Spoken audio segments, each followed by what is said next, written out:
예, 안녕하십니까. 유순보고의 띵킹 아이튜브 시간입니다. 오늘 소개해드리고자 하는 것은 50법이라고 해서 전국시대 때 위나라의 이회라는 재상을 지냈던 사람이 제시한 법이에요.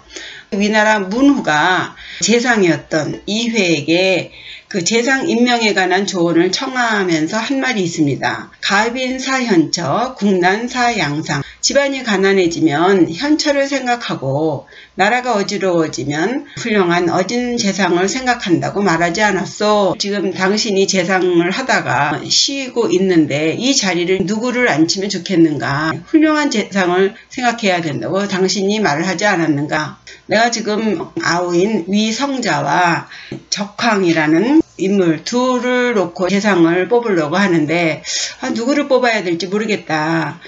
당신이 현명하니 좀 골라봐라. 이제 이렇게 얘기를 했어요. 이 회가 하는 말이 지위가 낮은 사람이 지위가 높은 사람을 평가하지 못한다. 그리고 관계가 먼 사람이 사이가 가까운 사람에 대해서도 논할 수가 없다. 나는 지금 재상 자리를 물러나와서 지금 궁 밖에 있는데 내가 어찌 궁 안에서 일하는 지위가 높은 사람을 논할 수 있겠으며, 또한 위성자는 동생이지 않습니까? 나보다 당신이 더 당신 동생에 대해서 더 잘 알고 있고, 그리고 적황도 당신이 부리는 사람 아닌가, 내가 어떻게 권할 수가 있겠습니까? 이렇게 얘기를 해요. 그럼에도 불구하고 위문후는 부탁을 합니다. 그래서 이 회가 제시한 것이 50법이에요. 문후는요, 중원을 장악한 공으로 주나라에서 정식으로 위나라의 군주로 책봉을 받습니다.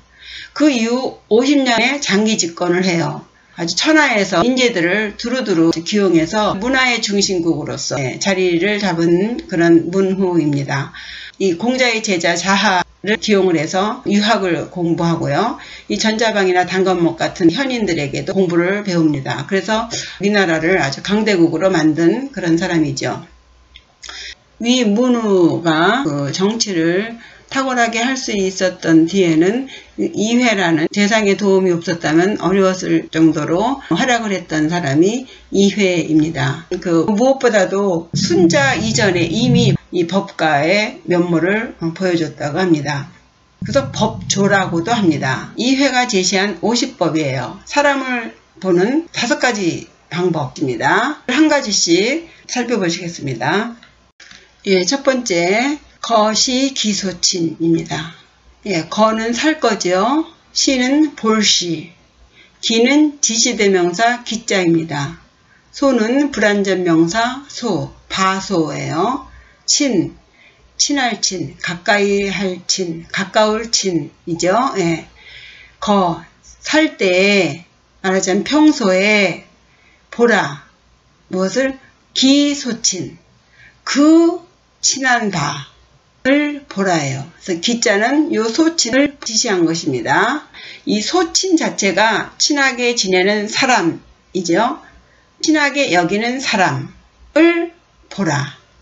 평소에 그가 누구랑 가까이 지내는지를 눈여겨봐라. 그 사람들이 바로 그 사람이다 라는 것이죠. 그 사람이 어떤 사람인지를 모를 때에는 그 사람 주위에 있는 사람을 보라, 그런 소리를 자주 하죠. 그 사람이 누구랑 노는지 누구랑 같이 어울리는지를 보면 그 사람이 나오는 거죠.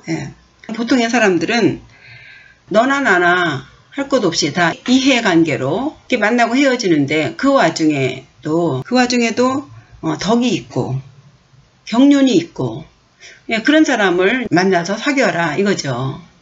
그 논어 안연편에 보시면 이런 문장이 있어요. 이문회우, 회우보인이라고 있습니다. 써 이자죠. 문, 그럴 문자예요.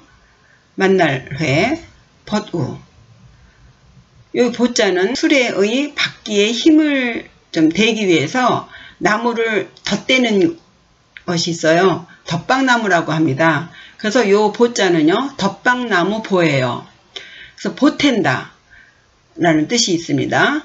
해석해 보면요, 문을 가지고, 그러니까 학문을 가지고서 벗을 만나라. 그리고 벗을 만나서 나에게 부족한 인을 보태라. 이런 문장이 있습니다. 누구를 만나느냐에 따라서 그 사람이 평가가 된다면 보람찬 하루를 마치고 그야말로 술 친구를 만나느냐, 또 등산 모임도 있겠고 많죠. 만나는데 누구를 만나느냐를 가지고 이제 그 사람을 평가를 하는 건데 글, 공부를 아이템으로 해서 벗을 만나라. 그럼으로써 너에게 부족한 인을 보태라 입니다. 그 다음에 두 번째, 부시 기소여. 문장 구조 똑같습니다. 부는 부유할 부죠. 볼시고, 요 여자가요, 줄 여자도 있고, 함께 할 여자도 있죠. 어느 곳에서는 함께 하는 자로서 해석을 하는 경우도 있습니다.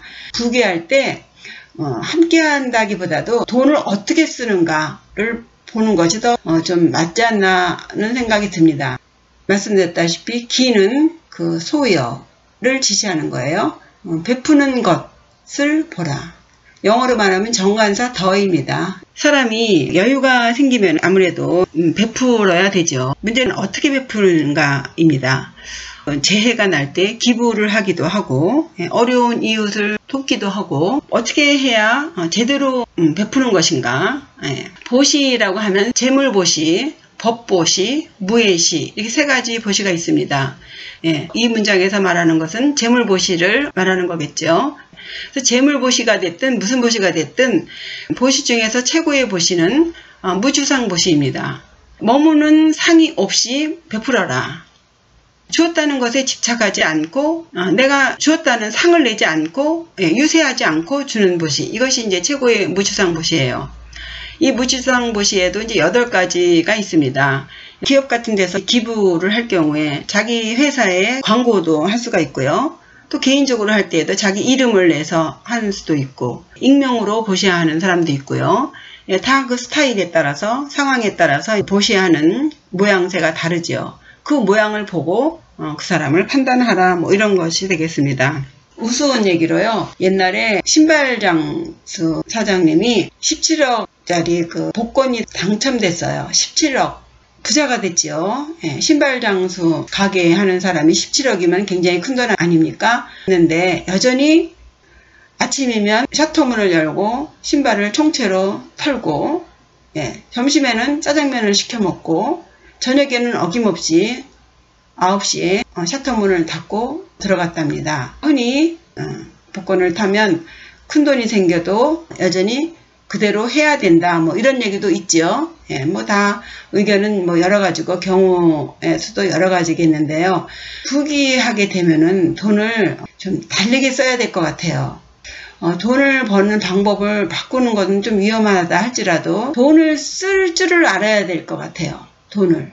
그 신발장수가 나쁘다는 게 아니라 이제 돈을 버는 것에서 조금 이제 떨어져서 그 돈을 어떻게 써야 되는지, 최소한 좀 문화생활을 한다든가 자기의 발전을 위해서 쓰든가 아니면 어려운 사람을 위해서 베풀든가 뭔가 좀 달라야 되지 않겠습니까? 부귀해도 여전히 그 생활이 달라지지 않는다면 그것도 좀 문제가 있지 않나 싶어요. 무슨 고집도 아니고 그런 거를 어떻게 하느냐가 또 그 사람을 평가할 수 있는 기준이 되겠습니다. 세 번째, 달시 기소거입니다. 문장 구조는 똑같죠. 달했어요. 이것은 이제 그 사회적인 목표, 지위라든가 어떤 그 단계에 도달했다는 거죠. 지위를 말하는 거예요. 요직에 앉게 됐어요. 책임자의 자리에 앉게 된 거죠. 보라, 무엇을 보아야 되는가? 그가 거는요, 들 거죠. 들 거예요. 손수변이 들어갔죠. 뜻은 손수변이고요. 요 위에는 여자죠. 함께요. 손으로 함께 드는 거예요. 드는 건데 여기서는 이제 관직이가 천거, 누구를 추천하는 것을 말합니다. 추천하는 자를 보라. 관직에 있을 때, 달했을 때, 기소거, 그 천거하는 것, 추천하는 사람을 보라. 어떤 사람을 추천하는가? 그렇죠? 아주 중요하죠. 논어하기편 5장에 보시면은요, 절용이 애인이라는 구절이 있습니다. 절용이 애인. 절용. 그 임용에 딱 맞는 사람을 앉혀서 애인, 사람의 그 재능을 아껴야 된다. 그 자리에 맞는 사람을 그 자리에 앉혀야지 나와 이해관계가 맞는다든가 자기가 그 자리에 앉았을 때 행했던 그 부정한 일, 이 자리에서 물러났을 때 그것을 감춰주는 조건으로 내 뒤를 봐주는 사람을 앉힌다든가 사돈의 팔촌이라든가 나에게 뇌물을 준 사람이라든가 이런 사람을 청구해서는 안 된다는 거죠. 또 다른 한편으로요. 가공영사라고 해서요. 이 가짜는 이제 가짜라는 뜻도 있지만 빌리다는 뜻도 되죠. 공사, 그죠? 영은 경영할 영자고 공적인 일을 빌어서 사적인 것을 경영한다 이런 뜻이에요. 이걸 좀 풀어서 해석하면 공적인 일을 빌미로 사적인 이익을 챙기는 것을 말해요. 요직에 앉다 보면 정말 눈먼 돈이 많지 않습니까? 그 사사로운 이익 쪽으로 공적인 일을 꾸미는 것이죠. 지금 이런 일이 얼마나 많습니까? 그 중요한 자리에 앉아서 정말 세금이 새어나가는 것이 정말 안타깝죠. 공직에 있는 사람들의 그 윤리 도덕이 참 중요하죠. 못 배운 사람들이 그 자리에 앉았지는 않는 건데 욕심에 눈이 가려서 자기의 이익을 위해서 사람을 천거하고 자기의 이익을 위해서 일을 꾸미고 그런 거 참 지양해야 되겠습니다.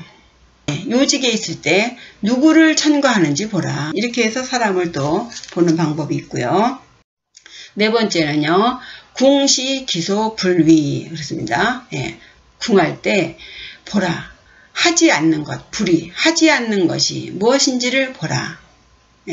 이 궁하다는 것은요. 이건 가난하고 다릅니다. 이 궁자를 이제 가난한 뜻으로 이제 해석을 하게 되면 5번의 그 빈시기소 불치와 이제 겹치게 됩니다.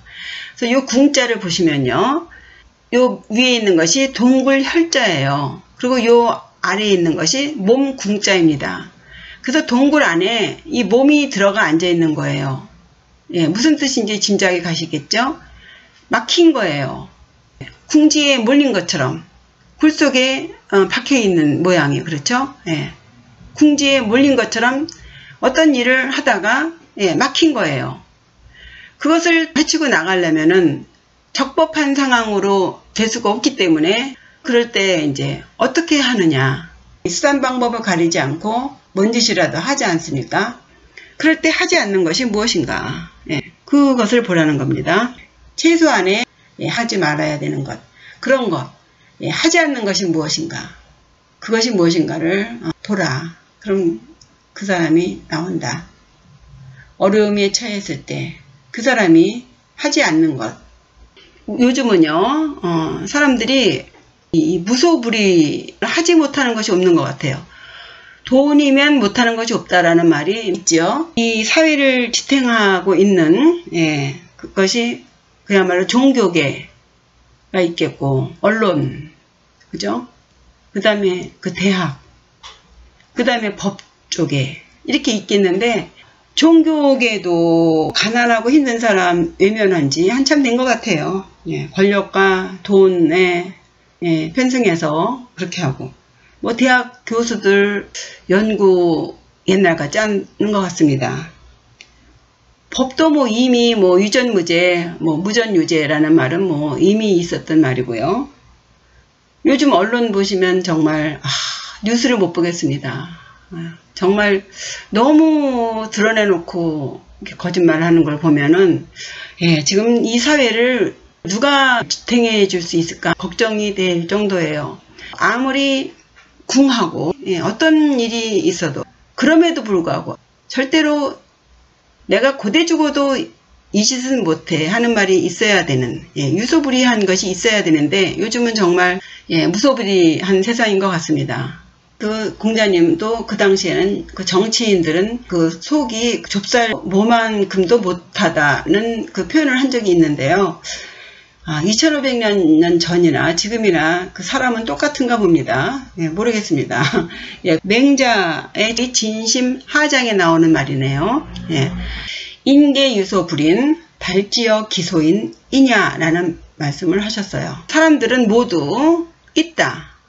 무엇이 있는가? 참지 못하는 것이 있어요. 못 참어. 예, 못 참는 것이 있다는 거예요. 왜 못 참느냐? 욕심 때문에 못 참는 거예요. 그런데 이 못 참는 것, 그 못 참는 것을 어기소인, 참는 것에 이르게 해. 쉽게 말하면 못 참는 것을 참게 되면이라는 얘기예요. 못 참는 것을 참게 되면 그것이 인이라는 것입니다. 욕심 때문에 참지 못하는 것, 예.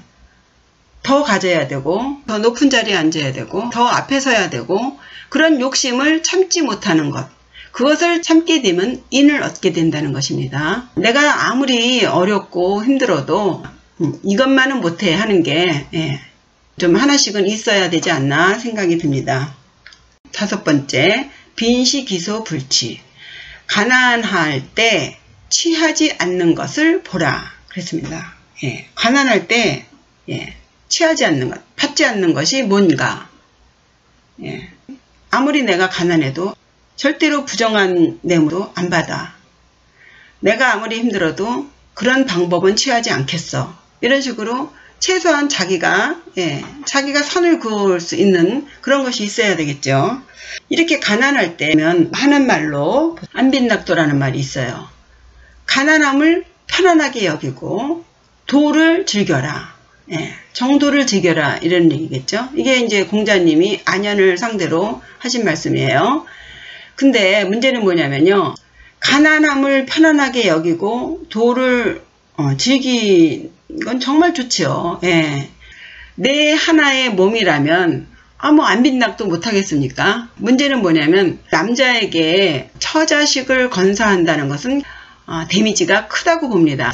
그 어떤 의식이 있는 뭔가 다른 삶을 생각하는 사람이 있다면 이 처자식을 건사한다는 것은 많은 장애를 가지고 오죠.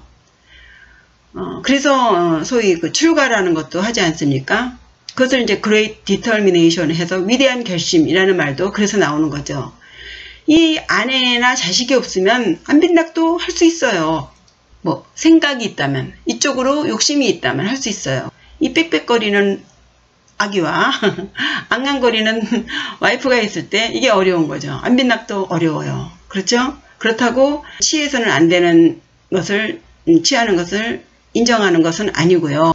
그럼에도 불구하고 취해서는 안 되는 것을 그야말로 참을 수 있지 않을까 하는 생각을 해봅니다. 이상으로 50법을 보셨는데요. 이 문장을 보면서 느끼는 것은 정말 그 궁함에도 불구하고 가난함에도 불구하고 그죠? 그럼에도 불구하고 하는 일이 있어야겠고 그럼에도 불구하고 절대로 해서는 안 되는 일이 있어야 될 것 같습니다. 그래서 이 50법을 이회가 위문우에게 이야기를 했습니다. 그랬더니 그 위문우가 그 적항을 제끼고 자기 동생인 위성자를 재상으로 결정을 합니다. 적항이 바깥에서 기다렸다가 누구를 청구했습니까? 라고 이제 적항이 물어봐요. 그랬더니 나는 위성자를 재상으로 앉히라고 했다. 이렇게 얘기를 합니다. 그러니까 적항이 이제 화를 버럭내면서 내가 위성자보다 못한 것이 무엇이 있습니까? 하면서 자기가 여태 했던 공로를 쭉 얘기를 하는 거예요. 얘기를 하면서 거기다가 하나 더 해서 당신을 재상으로 추천하는 사람도 나 아닙니까? 어떻게 나를 이렇게 배반할 수가 있습니까? 하고 얘기를 해요. 거기에 이제 이회가 위성자의 공덕에 대해서 얘기를 합니다. 위성자는 자기 재산의 10분의 9를 공적으로 이용한다. 그리고 사적으로 이용하는 것은 10분의 1만 쓴다. 이거예요. 이것이 이제 50법의 부시기소여라고 하지 않았습니까?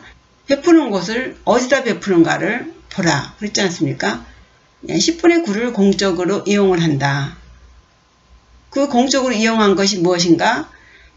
공자의 제자인 자하나 또 전자방, 단간목 같은 현인들을 왕에게 청거를 해서 왕의 스승으로 삼게 해요. 그래서 위나라를 문화의 중심지로 만들었습니다. 거기에 비해서 적항은 신하들을 청거를 했어요. 왕에게. 그러나 이 위성자는 왕의 스승들을 청거한 것이죠. 그러니까 벌써 여기서부터 또 차이가 나고 돈 쓰는 것도 이렇게 차이가 나는 것이죠. 여기서는 이제 한 가지 간과할 수 없는 것이 이 회를 위문우에게 천간 사람이 바로 적항인데, 우리 정치 문화를 보면 자기를 추천한 사람을 완전 절대적으로 섬기지 않습니까? 나의 뒷배를 봐준 사람, 나를 추천해 준 사람, 내가 이 자리에 올라올 수 있도록 도와준 사람, 그 사람이 그 자리에 적임자가 아님에도 불구하고 나와의 이해관계가 있기 때문에 그 사람을 추천하지 않습니까? 자기를 청거한 적항을 마다하고 위성자를 추천하는 것은 그가 말하는 달시, 기소거, 요직에 있을 때 누군가를 추천해야 할 때 그가 누구를 추천하는가, 오로지 그 재상으로서의 그 적임자를 그 위성자로 선택한 것으로 봐서 그 이회의 그 인물됨을 판단할 수 있겠습니다. 그리고 위성자가 이제 재상 자리에서 물러났을 때 그 다음은 적항이 재상을 맡게 됩니다. 적항도 훌륭한 사람이고 위성자도 훌륭한 사람인데 그 둘 중에 이제 굳이 평가를 한다면 이회가 제안한 50법으로 이 평가를 한 것이죠. 우리가 그 사람을 그 평가를 하면서 우열을 가린다는 것이 사실 쉽지 않지요. 고만고만한 사람 중에 적임자를 찾는다는 것은 또 다른 안목이 필요하지 싶습니다. 많은 도움이 될 것이라고 생각이 듭니다. 이상으로 사람 판별법을 공부하셨는데요. 여기까지 하겠습니다. 좋아요와 구독은 저에게 힘이 됩니다. 시청해 주셔서 감사합니다.